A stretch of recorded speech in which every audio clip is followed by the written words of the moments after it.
Welcome back everyone. This is the first discussion video for chapter 7.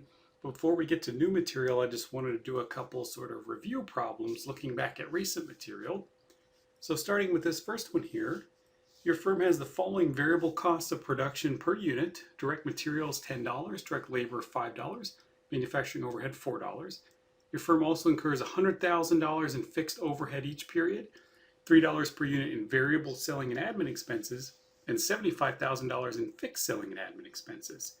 Suppose in the current period your firm produces 10,000 units of your product and sells 8,000. Under which costing method will net income be higher?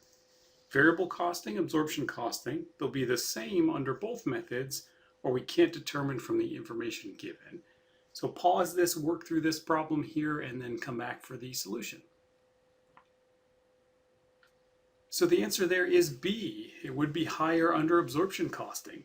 So the fixed overhead is the key in the difference between potential income under variable costing and absorption costing. Fixed overhead in this particular scenario is $100,000 per period. And since the firm is producing 10,000 units of product each period, that averages out to $10 per unit. 100,000 bucks divided by 10,000 units. Now production and sales differ here by a total of 2,000 units. The firm produced 10,000 and sold 8,000. So they're adding 2,000 units to their inventory stockpile, if you will. And as we discussed in chapter 6, that means the firm is deferring in inventory the fixed overhead associated with those 2,000 units of product. So 2,000 units times $10 in fixed overhead per unit on average means $20,000 in fixed overhead is going to be deferred in inventory under absorption costing.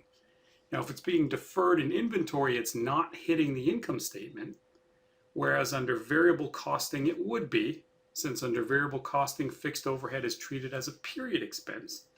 Therefore, net income will be higher under absorption costing by that $20,000. Okay, next up, your firm has two divisions of equal size, Division X and Y. Division X has sales of 200,000 bucks, traceable fixed expenses of 30,000, and a contribution margin ratio of 60%. Your firm also has common fixed expenses of $50,000 and is currently allocating those expenses 50-50 to the two divisions for external reporting purposes. What is Division X's segment margin? So give this a pause, work through it, and then come back for the solution. Division X would have a segment margin of $90,000. So we know that Division X has sales of 200,000. We don't know anything about their variable expenses per se, but we do know that they have a CM ratio of 60%. So that means a variable expense ratio of 40%. Contribution margin in total then would be the 60% CM ratio times sales of 200,000 or 120,000. If we subtract from that the traceable fixed expenses of Division X, which were $30,000, that would leave us with a segment margin of $90,000.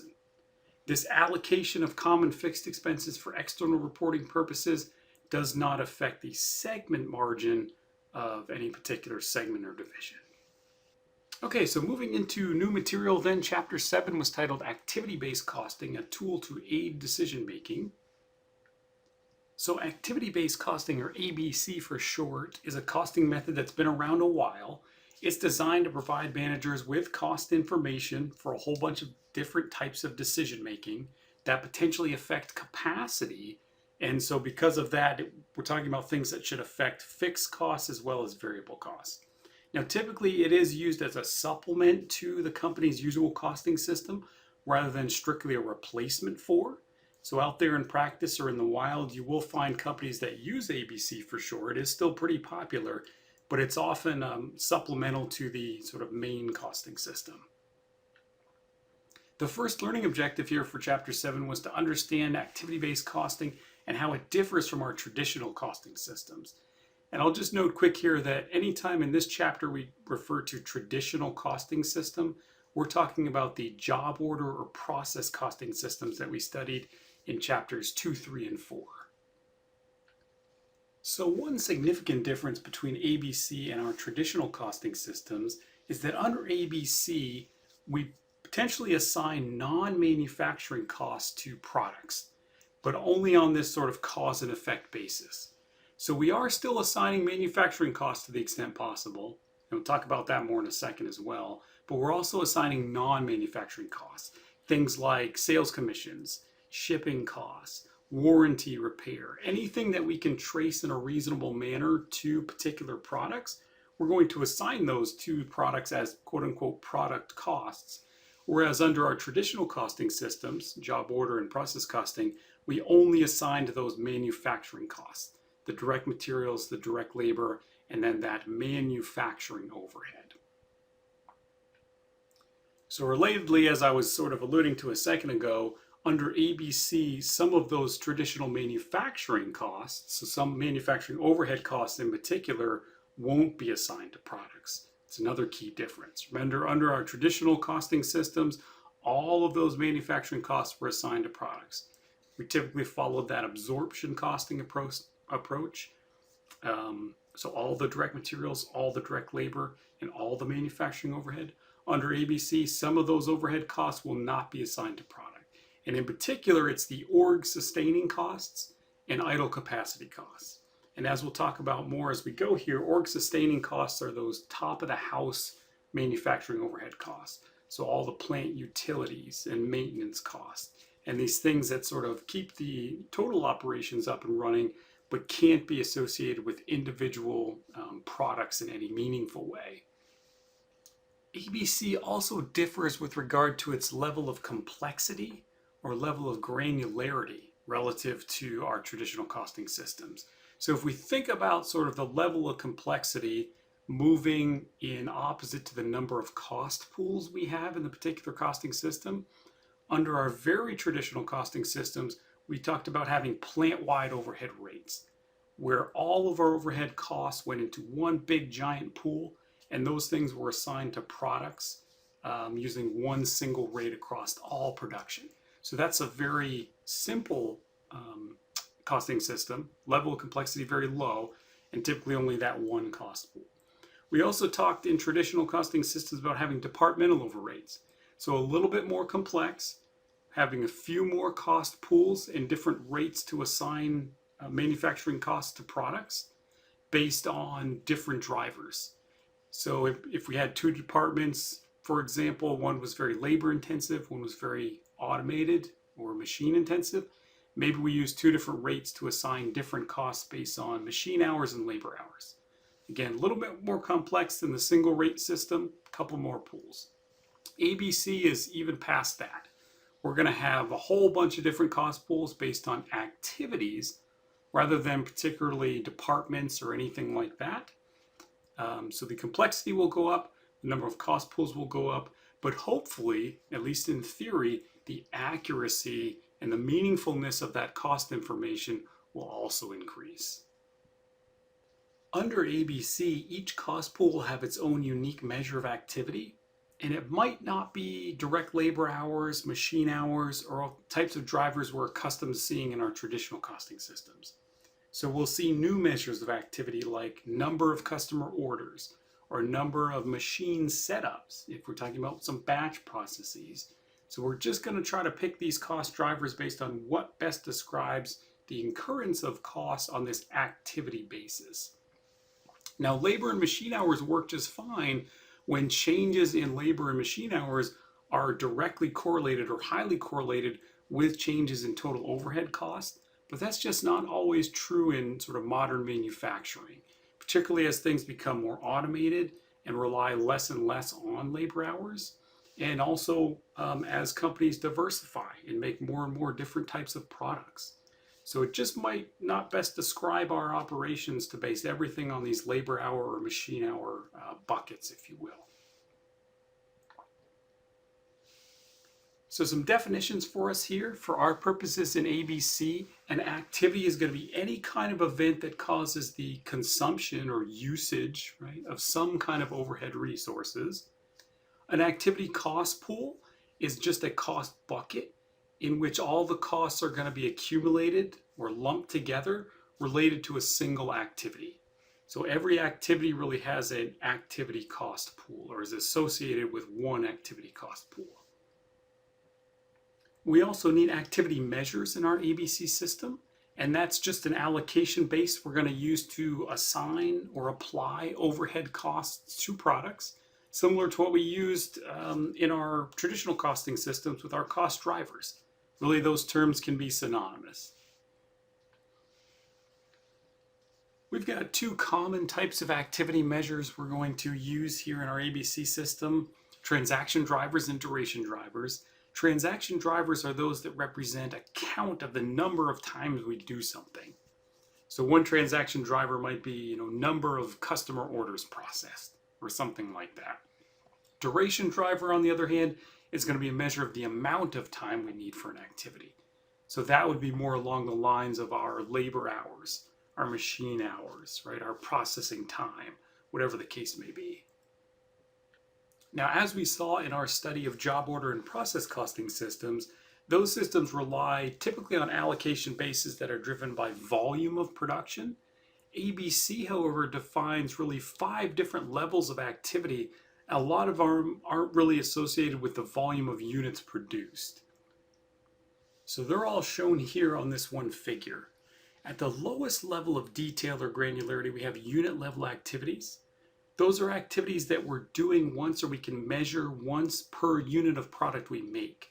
So assuming for a second we're looking at a firm that, let's say, makes furniture, tables and chairs and whatever. Things like sanding and painting and finishing would be unit level activities. I can sort of count that on a chair by chair or table by table basis. Batch level activities are at a slightly higher level of granularity there. We're doing those things once for some group of units. So in our furniture example, this might be setting up a machine to, sand 1,000 tables. I'm going to set it up once, I'm going to sand 1,000 units, and then I'm going to set it up again for something else. Things like random inspections would also be batch level activities. Maybe I take 1 out of every 1,000 chairs I make, and I sit in it and I test it for durability and these types of things. That'd be a batch level activity. Moving upward in granularity again, we've got product level and customer level activities. As those names would imply, these are things we're doing once, or we can measure once per product or per customer.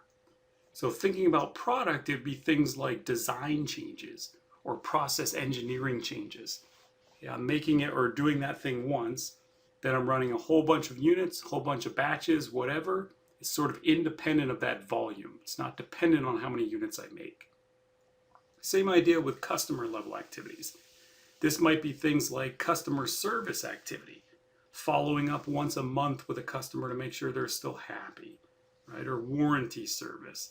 Things that are sort of independent necessarily of how many units of product the customer's buying, how many orders they're placing, whatever, sort of once or periodically per customer.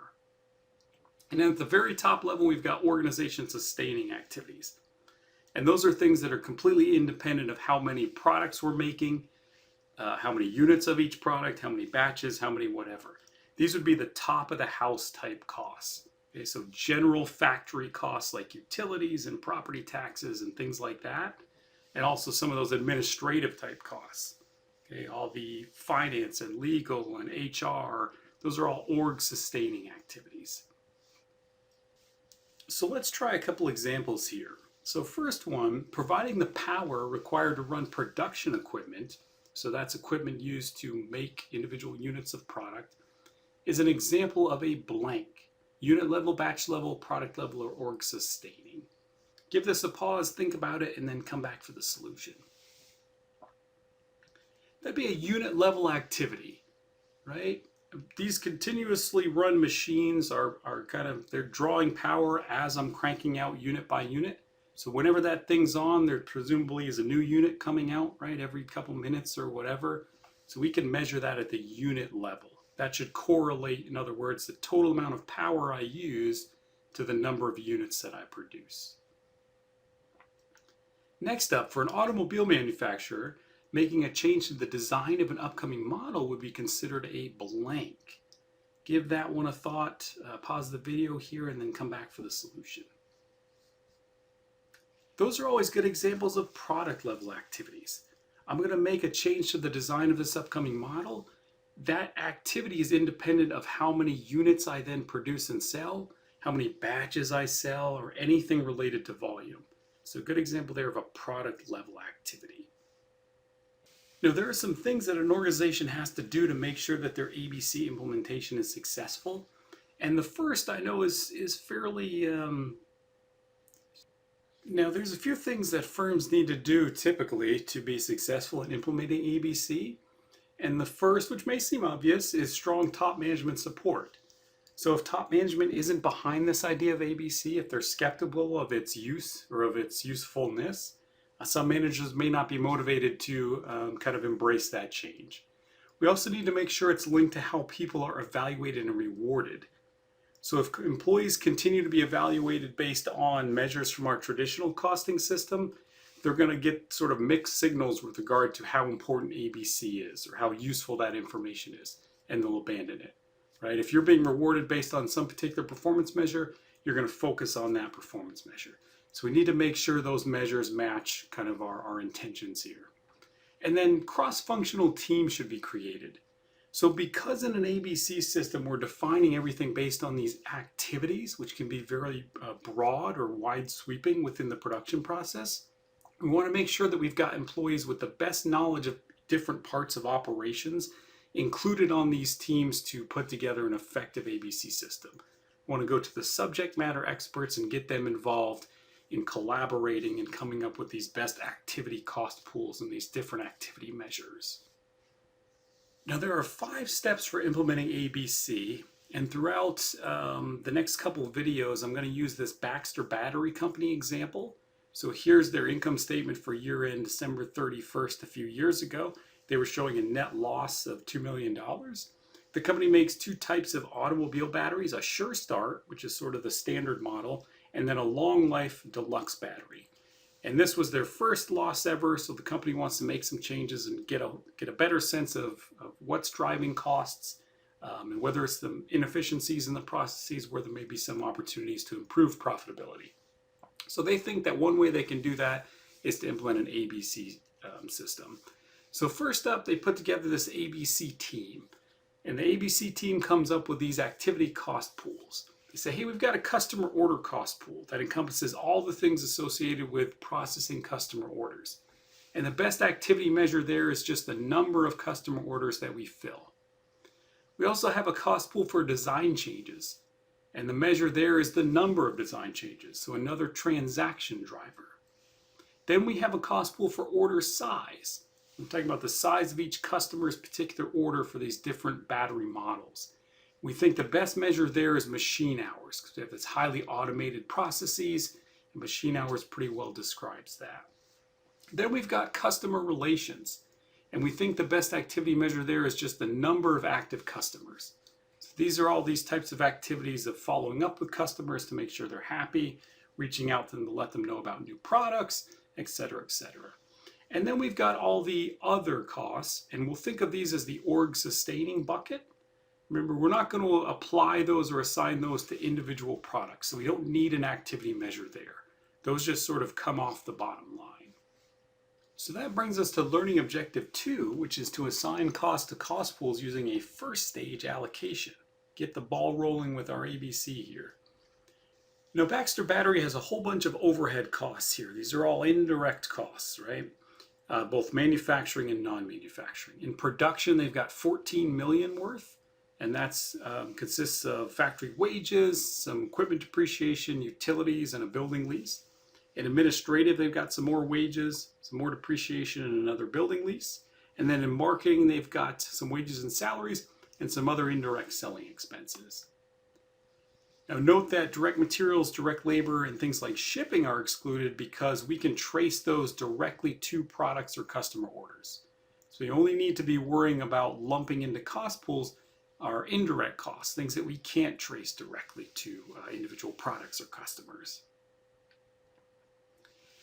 Now, Baxter also needs to come up with a distribution of resource consumption across activity cost pools that just explains or describes approximately how much of each of these different types of costs belongs to our 5 individual activity cost pools.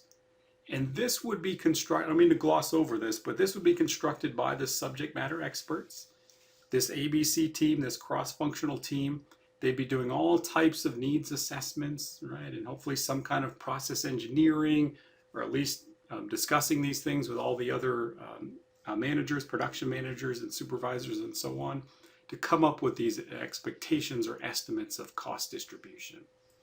So let's say within production, just taking the first one to explain what's being shown here, let's say the indirect factory wages, so these are things like supervisory salaries, maintenance salaries, and so on. The teams decided that 30% of that cost sort of goes to customer order activities. So 30% of those folks' time, in other words, is spent addressing these customer order activities.